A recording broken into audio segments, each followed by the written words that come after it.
La República de Roma ya no existe. Tras la escalada de violencia para hacerse con el poder, Julio César es asesinado por los aristócratas. Pretenden mantener al Senado como autoridad política de Roma, pero la tentativa fracasa. La era de los emperadores comienza con César Augusto. Siglo I a.C. Bajo la soberanía del nuevo emperador, el Imperio Romano trata de expandirse y pone rumbo a las tierras que hay más allá del Rin. Pero la última conquista finaliza de un modo trágicamente violento. Las tribus germánicas se oponen al yugo imperial y se enfrentan a la autoridad romana. Frustran las ambiciones imperiales, reescriben la historia y desafían al imperio. El Imperio Romano, el bosque de la muerte.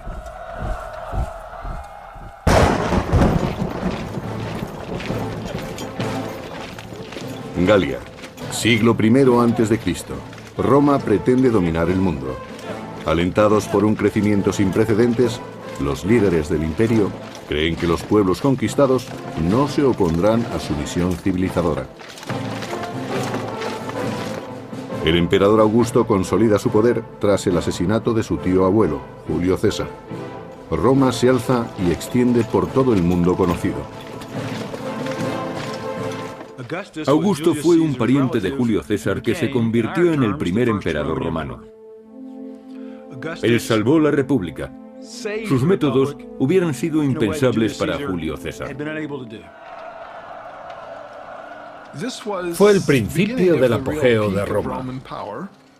Sus fronteras se expandían rápidamente gracias a las sucesivas victorias militares, y en Roma se empezaba a creer que el imperio era invencible. Augusto ha triunfado en su tarea: poner los valores democráticos de la antigua república al servicio del poder y el liderazgo del emperador. Augusto salvó la República convirtiéndose en su único dirigente. Y al mismo tiempo convencía al pueblo de que la República seguía siendo lo que siempre había sido: una cooperación entre las personas de los estratos más altos y más bajos de la escala social. Algo que iba en beneficio de todos. Tras 35 años de liderazgo, Augusto considera esta expansión del territorio romano su mayor éxito. Para él, es algo que va más allá de la simple conquista militar. A fin de cuentas, los romanos se consideraban superiores al resto de los pueblos. Los romanos sentían que su misión era civilizar al resto del mundo. Tenían una misión cultural y por eso trataban de imponer la ley y la justicia, como ellos la concebían, al resto de los pueblos, aquellos a los que llamaban bárbaros. Tras la exitosa anexión de la Galia como provincia romana, el Imperio Romano trata de conquistar las tierras más allá del Rin, lo que se conocería como Germania. Las tribus de más allá del Rin vivían de manera precaria, luchando entre sí en sangrientas guerras fratricidas. Algunas tribus incluso se atrevían a penetrar en territorio romano, algo que el imperio no iba a tolerar. Roma considera que estos pueblos son salvajes e impredecibles, y por tanto, un objetivo a conquistar. Ha habido muchos debates sobre los objetivos de Roma al este del Rin. Quizás el imperio trataba de establecer una nueva provincia entre el Rin y el Elba. O quizás trataban de frenar las incursiones que llegaban de más allá del Rin. Casi todas las opiniones coinciden en que Roma intentaba establecer una nueva provincia. En el año 9 a.C., el emperador Augusto envía al general Tiberio más allá del Rin. La relación entre romanos y germanos es muy conflictiva. Hay gente que quería colaborar con los romanos y gente que aborrecía a los romanos. En aquella época los pueblos germánicos debían enfrentarse a muchos desacuerdos. Eran comunes las luchas por el poder. Tiberio, un destacado militar con importantes contactos, tiene muchas probabilidades de suceder al emperador. En Germania, visita al jefe de la tribu de los queruscos, al que considera un aliado potencial. Los bárbaros se aliaron con los romanos para luchar contra los enemigos comunes de ambos pueblos. Y los romanos querían extender las fronteras de su territorio y su misión civilizadora hacia las regiones del norte. El líder de los queruscos acepta la alianza con Roma. Aunque su pueblo no tenga interés en adoptar el modo de vida del imperio, se benefician de su protección y su prestigio. Tenían mucho que ganar si se aliaban con Roma, sobre todo la élite gobernante. Económicamente, esta asociación les daba acceso a muchos productos romanos, lo que les confería un estatus privilegiado. El príncipe germánico es todavía muy joven, pero acabaría convirtiéndose en un astuto conspirador. Fue educado en dos mundos, siguiendo las tradiciones de su pueblo y protegido por la gloria y el poder del imperio. Llegaría a ser un oficial romano y un rey germánico. Su nombre era Arminio.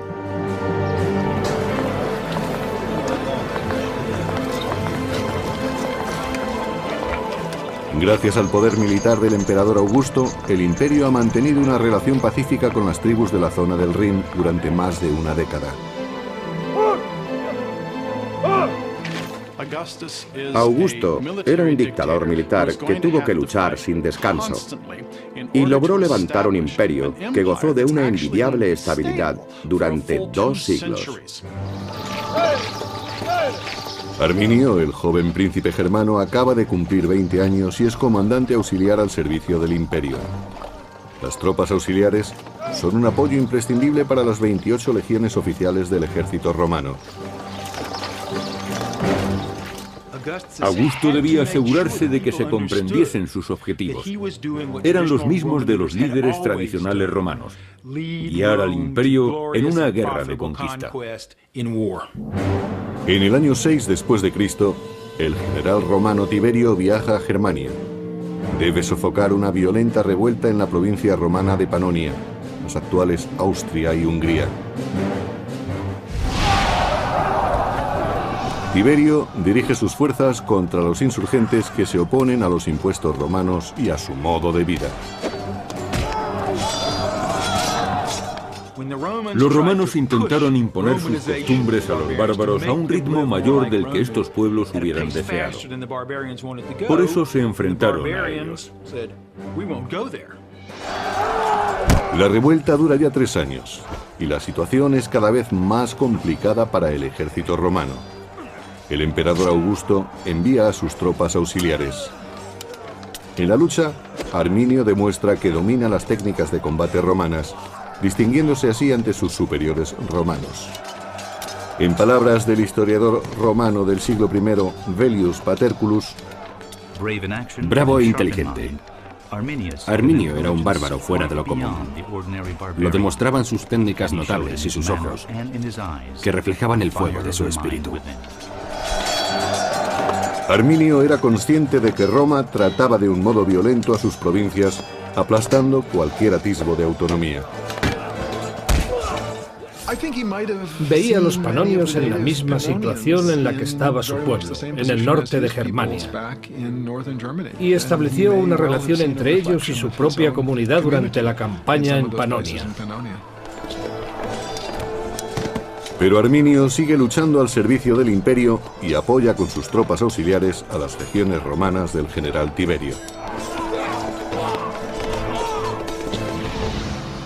Mientras Roma lucha por mantener el orden en Panonia, en Germania, la influencia del imperio se hace sentir paulatinamente. El pueblo de Arminio, contratado para la construcción de carreteras y otros edificios, empieza a sacar partido de las costumbres romanas. Los bárbaros, especialmente los que vivían cerca del Rin, no consideraban que vivían en el mundo romano. Sin embargo, apreciaban las ventajas de la romanización.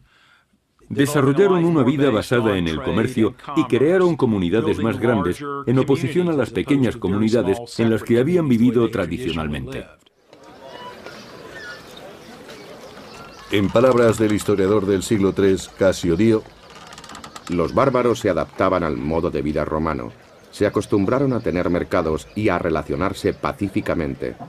Cambiaron sin saberlo. En el año 7 después de Cristo, el emperador Augusto nombra a Quintilio Varo gobernador de los territorios al este del Rin. Varo era un comandante relativamente capacitado, pero también hemos podido comprobar que no se trataba de la persona más amable del mundo. Su descripción a cargo del historiador Velleius Paterculus no es demasiado halagadora. Quintilio Varo era un hombre de carácter afable y tranquilo, aunque tan limitado de mente como de movimiento, y más acostumbrado a los placeres que al servicio activo en campaña. La paz en Germania se adaptaba perfectamente a su carácter relajado. Varo se hace amigo de Arminio, que ha regresado a Germania como un respetable ciudadano romano. Roma ve en Arminio a un poderoso aliado para sus planes de paz. Los germanos aceptan las reglas romanas, pero solo para evitar enfrentamientos.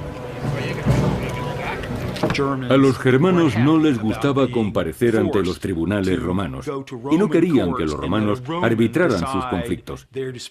Ellos ya disponían de un modo propio de resolver sus problemas.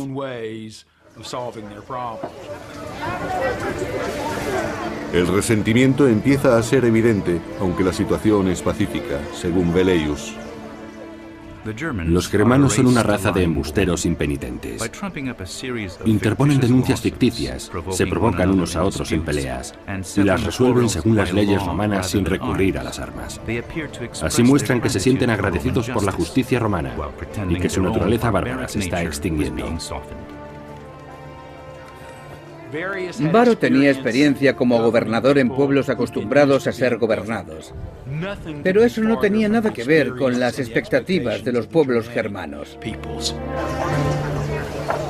La intrusión, de acuerdo con el historiador Casio Dio, empuja a Arminio y a otros jefes a tomar medidas. En lugar de tratarlos como a esclavos de Roma, Varo les exigía impuestos como a las naciones sometidas.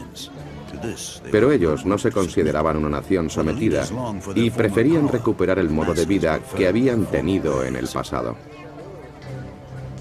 Los pueblos germánicos de la ribera del Rin decidieron que habían aguantado bastante a Varo y su administración, la imposición del modo de vida romano y sobre todo la justicia romana. Por eso decidieron tenderle una trampa y deshacerse de él. Y nadie se encontraba en mejor situación para ello que Arminio. Durante 3 largos años, el general Tiberio había luchado para sofocar las revueltas en la provincia de Panonia.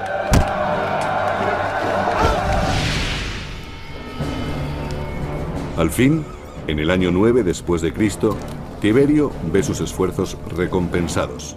Los insurgentes han sido derrotados. La victoria está cerca. Pero mientras que el orden ha sido restablecido en Panonia, la situación en Germania es tensa, aunque los romanos todavía no son conscientes de ello. El general romano Varo, gobernador de esta pacífica provincia, ha impuesto la doctrina romana y ha presionado demasiado al pueblo germano.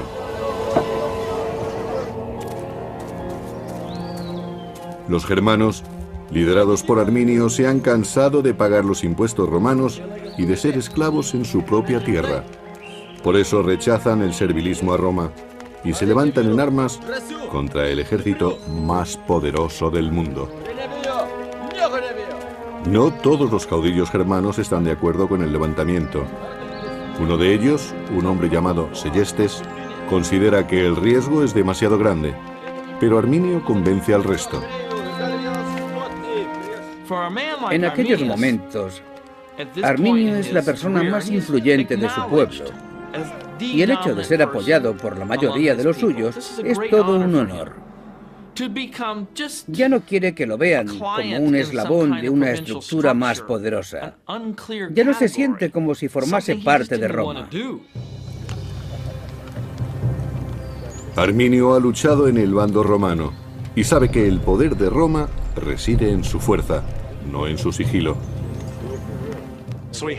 Tuvo la oportunidad de aprender las tácticas romanas y el modo en que operaba su ejército. Conocía todas las ventajas y también sus puntos débiles. Arminio conoce las técnicas del Imperio Romano. Sabe que los romanos subestiman a los germanos y decide seguir manteniendo una relación cordial con el general Varo. Según Velleius Paterculus, Arminio se sirvió de la negligencia del general Varo para traicionarlo. Sabía que no hay hombre más fácil de vencer que el que no teme nada. Normalmente el origen del desastre es la sensación de seguridad. Parte del problema era la confianza de Roma en sí misma y en que podía derrotar a cualquiera. No esperaban que nadie en las regiones del norte contase con una defensa eficaz contra su ejército. si los germanos quieren atacar, deben hacerlo pronto. Sus enemigos han sido diezmados en otras batallas y no albergan ninguna sospecha. Los germanos montan su trampa en el espeso bosque de Teutoburgo, en el noroeste de la actual Alemania. Seguramente Arminio necesitó varias semanas y varios cientos de hombres para llevar a cabo su plan. Levantó una empalizada de 1 metro de alto y 3 de ancho, la cubrió de picas y después la camufló. Para el general romano Varo y para sus tropas, las legiones 17ª, 18ª y 19ª, las cosas siguen su curso natural. Ignoran el peligro y se dirigen a los campamentos del oeste, como en cada cambio de estación. Según el cronista del siglo III, Casio Dio, llevan carretas y bestias de carga como en tiempos de paz. Y también les acompañan muchas mujeres y sirvientes. Transportaban su armadura y su equipo en carretas tiradas por animales, porque nadie es capaz de cargar 30 kilos de armadura y 20 de equipo cada día. Se dedicaban a conversar con sus mujeres, a encontrar a alguien que sacara brillo a sus armaduras o a planear la noche con unas prostitutas. Y lo último en lo que pensaban en aquellos momentos era en prepararse para la batalla.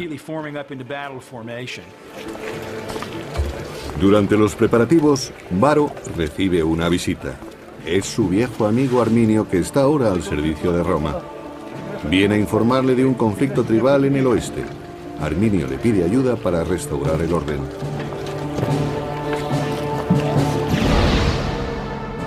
El supuesto levantamiento se ha producido en una zona poco conocida, llamada Calcrise, cerca del fuerte romano de Halter. Es el destino de las tropas de Varo.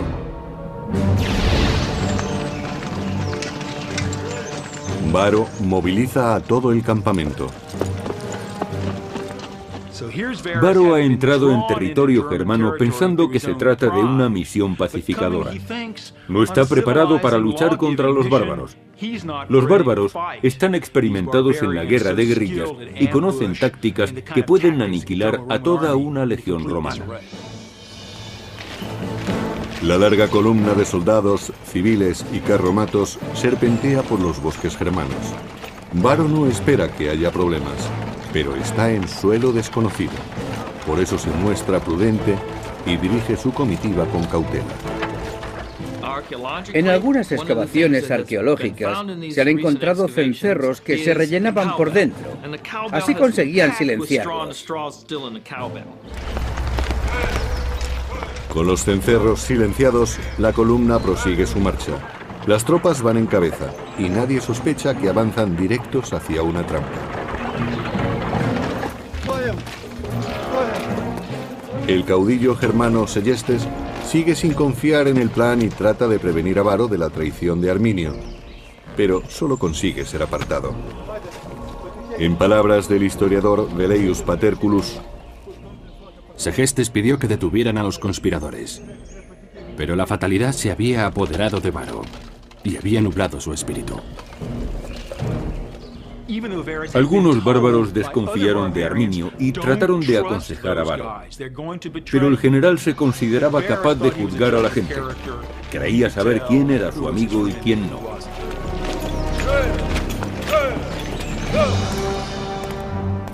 Varo conduce sus tropas hacia una trampa. Y el general Tiberio regresa a Roma después de haber vencido en Panonia.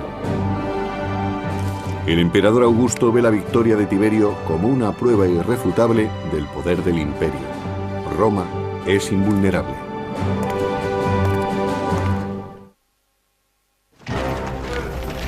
El gobernador Varo se dirige a sus cuarteles en el oeste, pero se desvía para sofocar el levantamiento del que le ha informado su amigo Arminio. En realidad, Varo se acerca cada vez más a la trampa.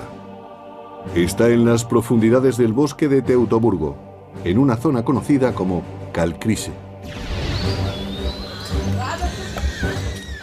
Los soldados se desplazaban sobre bancos de arena y estaban rodeados por la espesura del bosque.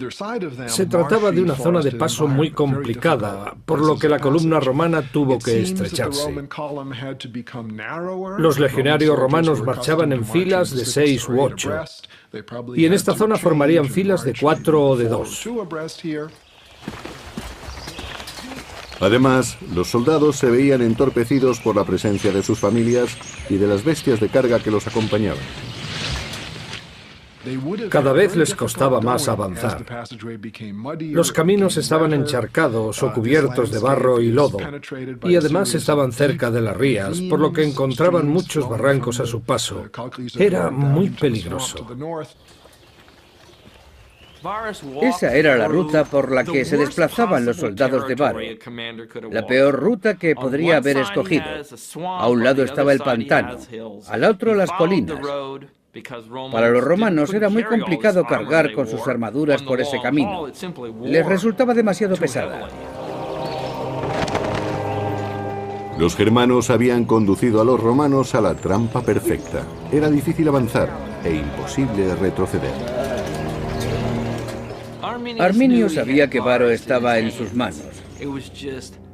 El general romano no tenía posibilidad de escapar. Arminio solo tenía que decidir cuándo y dónde atacarlo. Y no perdió el tiempo. Fue un ataque inesperado. El cronista del siglo III, Casio Dio, describe el momento de la emboscada. Los germanos se lanzaron sobre Varo en medio de aquel bosque impenetrable. Se mostraron como lo que eran, enemigos y no súbditos, y sembraron el caos. La trampa se había cerrado. Los romanos estaban atrapados y rodeados de bárbaros. Era una situación terrible. Los romanos que llevaban armadura podían considerarse afortunados. No tenían espacio para desplegarse e iban a ser diezmados muy rápidamente.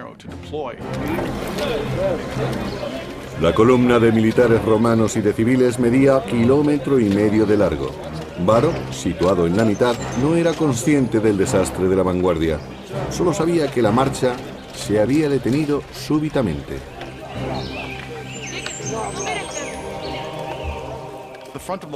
La vanguardia de la columna iba a ser la primera en caer, y no les era posible comunicarse con la retaguardia en esas condiciones. El ejército romano estaba en una situación muy vulnerable.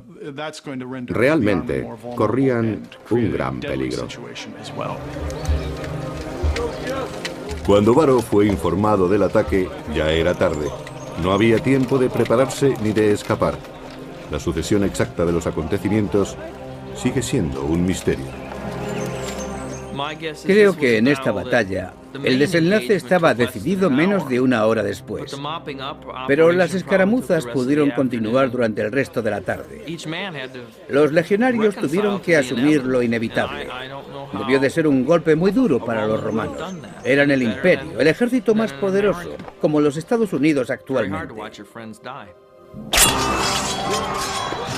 Cada vez había más bajas entre los romanos y, según Casio Dio, empezaron a llegar más germanos. Las fuerzas del enemigo aumentaron. Los germanos que dudaron en un principio se unían ahora con la promesa del saqueo. Y quedaba la peor deshonra. 2 de las legiones perdieron sus estandartes de águila a mano de los bárbaros. El águila era un símbolo religioso para los legionarios. Era literalmente el espíritu religioso, algo que les protegía y les guiaba a la victoria. Si perdían el águila en combate, o si era apresada por el enemigo, los romanos se sentían como si les hubieran robado el espíritu. Y sin espíritu la derrota era segura, pero mucho peor que la derrota era la deshonra. Y no había nada más deshonroso que dejar que el símbolo del espíritu del soldado cayera en manos enemigas. Era lo peor que podía ocurrirles.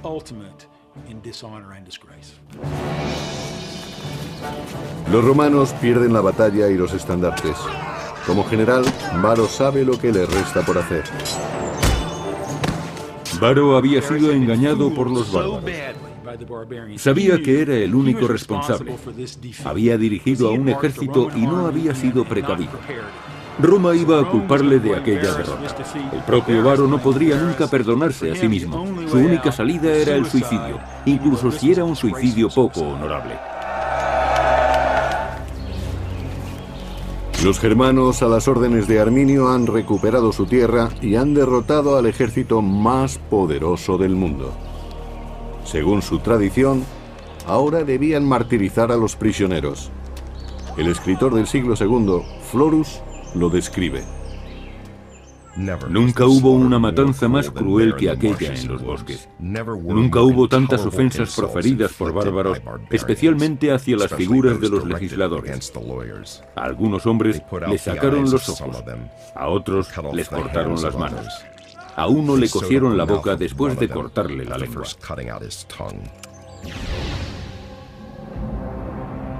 Mientras Germania celebra su victoria sobre Varo, el general Tiberio se dirige a Roma después de su triunfo en Panonia.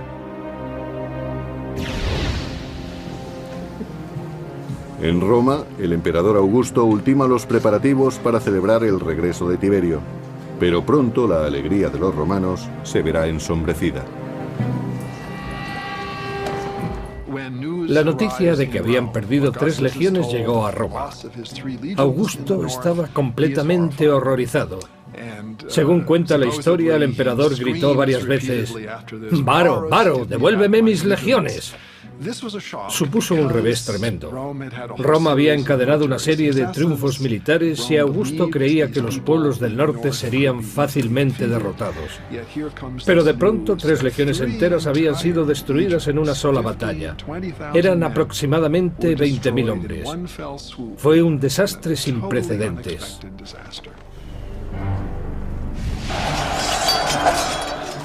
Y ahora que los queruscos y otras tribus bárbaras habían escapado a su control, ¿qué les impedía asolar Roma?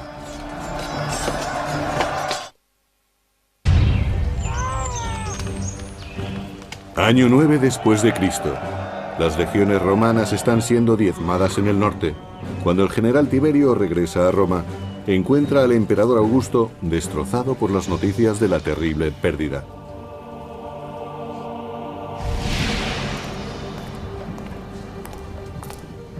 Los bárbaros de más allá del Rin han acabado con 3 legiones dirigidas por el general Varo. El desastre de Varo frustró los planes de Augusto.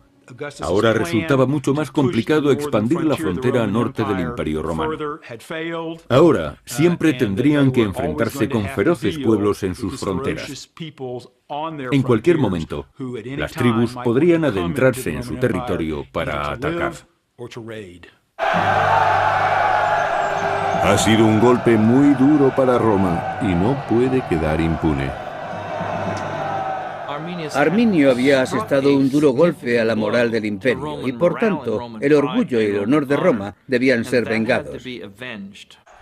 Habían perdido cerca de 20.000 hombres de una fuerza de legionarios compuesta de 150.000. Sería como si el ejército de Estados Unidos perdiese a 60.000 de sus 600.000 hombres. Si perdiesen al 10% de sus efectivos, saldría en la portada de todos los periódicos. Para restaurar el prestigio de Roma, el general Tiberio moviliza a sus tropas.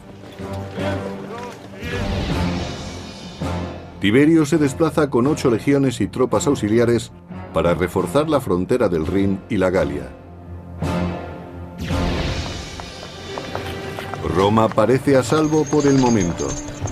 Los germanos siguen en la frontera, pero los romanos han aprendido lo astutos que pueden ser sus enemigos y permanecen vigilantes incluso en su territorio.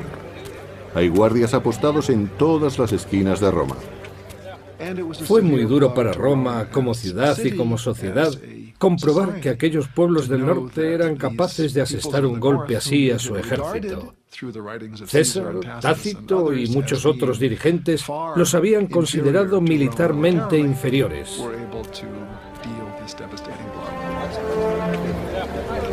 Roma, el paradigma de la civilización occidental, de pronto se siente vulnerable. Todo ciudadano o visitante extranjero se convierte en sospechoso, en enemigo potencial. Augusto, temeroso de un levantamiento por parte de los germanos, los expulsa. Mientras Roma entera se estremece de miedo, los germanos del otro lado del Rin se muestran eufóricos. Arminio celebra su victoria sobre Roma uniéndose en matrimonio a Tusnelda. Se trata de la hija del caudillo rival, Seyestes, que trató de prevenir a Varo de la traición de Arminio. En contra de los deseos de su padre, Tusnelda se deja raptar por Arminio. Las mujeres germanas eran increíblemente fuertes. Podían llegar a matar a sus hombres si se rendían en combate. Eran mujeres que se tenían en muy alta estima y querían unirse con el mejor hombre posible. Tusnelda vio en Arminio al mejor de todos los germanos y decidió que ella no merecía menos. Su victoria sobre las legiones romanas confiere a Arminio una enorme influencia sobre su pueblo. Ahora, como rey de los queruscos, crea una coalición de líderes tribales. Arminio pensó que su espectacular victoria le daría fama y que ocuparía un cargo que nunca había existido entre los germanos, el de rey.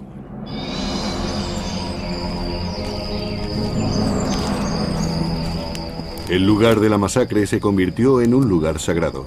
Se mantuvo intacto para conmemorar la victoria y rendir culto a los dioses germanos. Los germanos practicaban su culto en el campo. Erigían imágenes y tótems de animales en el bosque. El tallado de tótems era muy común en la época, también entre los romanos, pero probablemente los germanos sean el mejor ejemplo. Roma había sufrido un fuerte impacto. Los germanos conservaron las armas romanas como una recompensa sagrada. Las espadas, picas y escudos eran obras de artesanía y su fabricación requería muchos materiales. Económicamente eran muy valiosos, pero parece ser que en muchas circunstancias el valor ritual era más importante. Se han encontrado cientos de ellos con ornamentos que indican que pertenecieron a oficiales. Algunas de estas armas tienen detalles en oro y plata. Gracias a su astucia y a la violencia, los germanos han conseguido recuperar su territorio, al menos por ahora. Pero Roma no está dispuesta a rendirse. Los romanos se dieron cuenta de que tenían un grave problema en el Rin. Decidieron reagruparse, lo que significó reclutar más soldados y establecer nuevas alianzas con los bárbaros. Al cabo de un tiempo, Roma envió nuevas expediciones más allá del Rin. Su intención era pacificar el área, pero también pretendían recuperar su honor perdido en la batalla contra Arminio.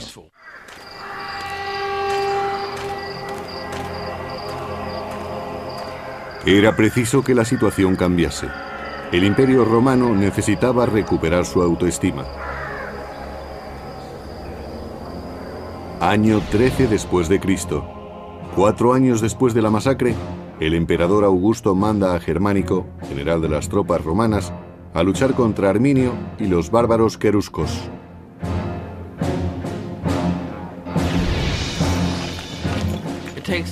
Era prioritario que la potencia militar de Roma se restableciera. De lo contrario, Germánico no podría disponer de las tropas suficientes. No había discusión posible.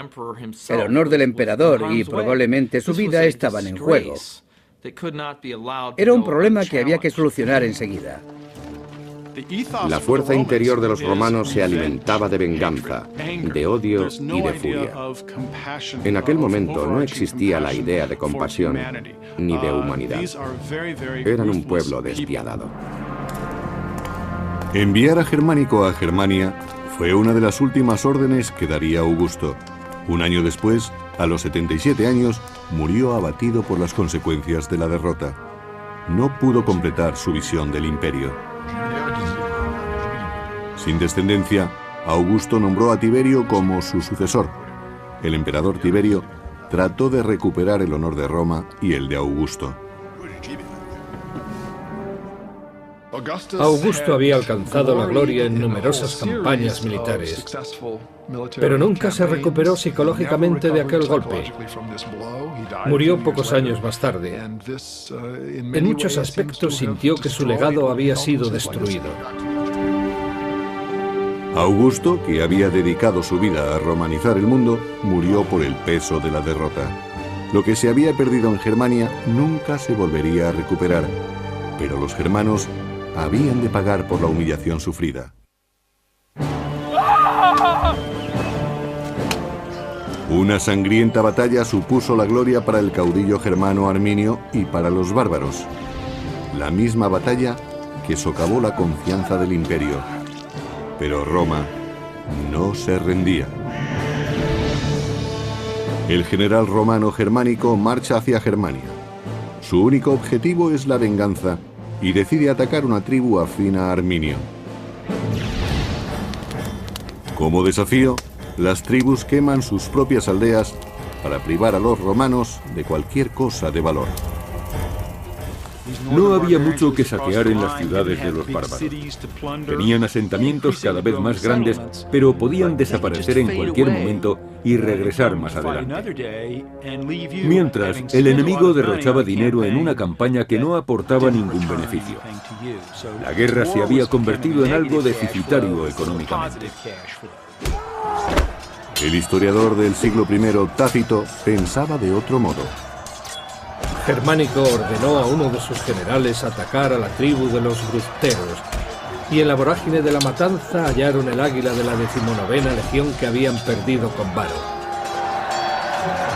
Las tropas marcharon después hacia la frontera, arrasándolo todo a su paso.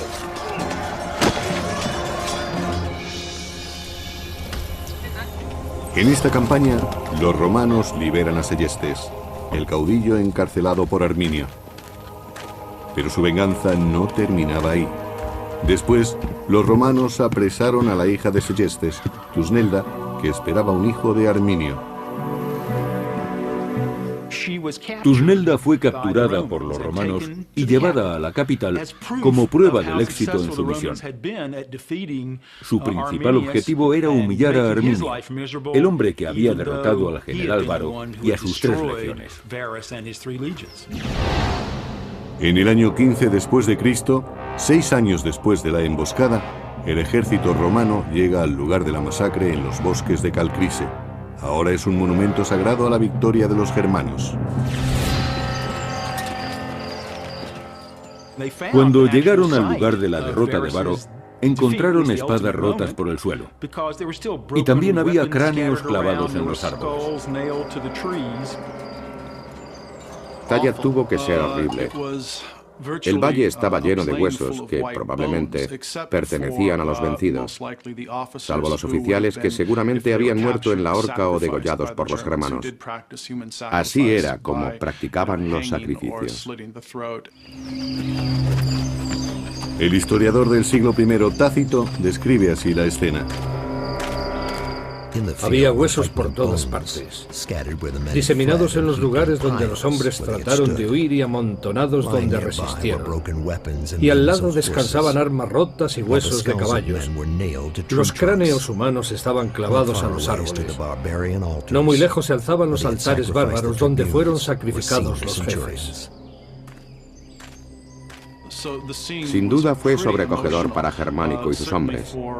Se dieron cuenta de que podían ser los restos de sus familiares o de sus amigos. Eran sus compañeros de armas. Y los enterraron. El entierro y su ritual eran muy importantes. Aseguraban el descanso de los muertos, que ya no regresarían para atormentar a los vivos. El historiador Tácito dice: los romanos enterraron los restos de las 3 legiones. No sabían si estaban enterrando a amigos o a desconocidos, pero la ira que sentían hacia el enemigo era la misma. Todos sufrían y maldecían. Fue muy significativo para Roma demostrar que recordaba a sus veteranos. Nunca desistiría en su intento de recuperar el honor que le había sido arrebatado. Su desgracia se debía a la incompetencia y arrogancia de un general. Para los germanos, que ven el campo de batalla como un santuario, el entierro es una herejía. En cuanto los soldados enemigos se alejaban, exhumaban los restos y santificaban de nuevo el lugar. Arminio, que había derrotado a Roma 6 años antes, se siente amenazado por el retorno de los romanos. El giro de los acontecimientos le preocupa. Tácito describe su rabia. Arminio, colérico por naturaleza, enfureció cuando su mujer fue capturada. El destino de su hijo sería la esclavitud. El general se dejó llevar por la ira y declaró la guerra a Segestes y al imperio. Estalla la guerra. Las fuerzas de Arminio están familiarizadas con el entorno y una vez más sacan partido de su ventaja contra las tropas romanas. Las legiones romanas eran superiores cuando podían elegir un campo de batalla llano y extenso. En ese tipo de terreno tenían más espacio para maniobrar y podían avanzar en formaciones compactas. Y en aquel momento no se daba ninguno de esos factores. No era llano, no había sitio para maniobrar y no podían agrupar sus unidades. Pero Germánico logra tender una trampa al enemigo y lo atrae a campo abierto. Los romanos han ganado esta batalla, pero no la guerra. La dificultad del terreno, el coste de la campaña y la tenacidad de los bárbaros despojan a Roma de cualquier esperanza de victoria.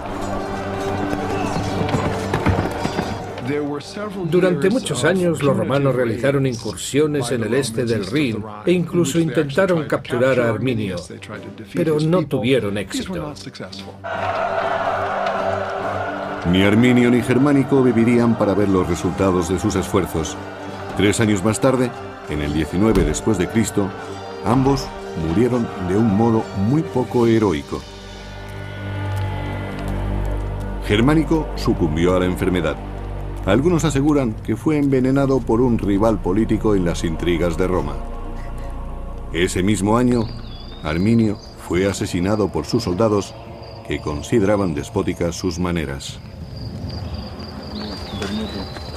Arminio estaba muy entregado a una causa, la libertad de su pueblo y la suya propia. Quería ser rey de todas las tribus germánicas. Pero estas no querían un rey. Querían autonomía, y Arminio se la había dado. El proceso había cambiado el concepto de Roma como imperio. Esta batalla frenó la expansión de Roma. Si no hubiera tenido lugar, no sabemos hasta dónde hubiese llegado el imperio por el este. Roma podría haber conquistado Alemania, Polonia y parte de Rusia. Nunca lo sabremos. Después de la batalla de Teutoburgo, Roma tuvo más en cuenta los riesgos de una expansión. El beneficio rara vez merecía la pena, pero las conquistas eran demasiado atractivas como para ser ignoradas.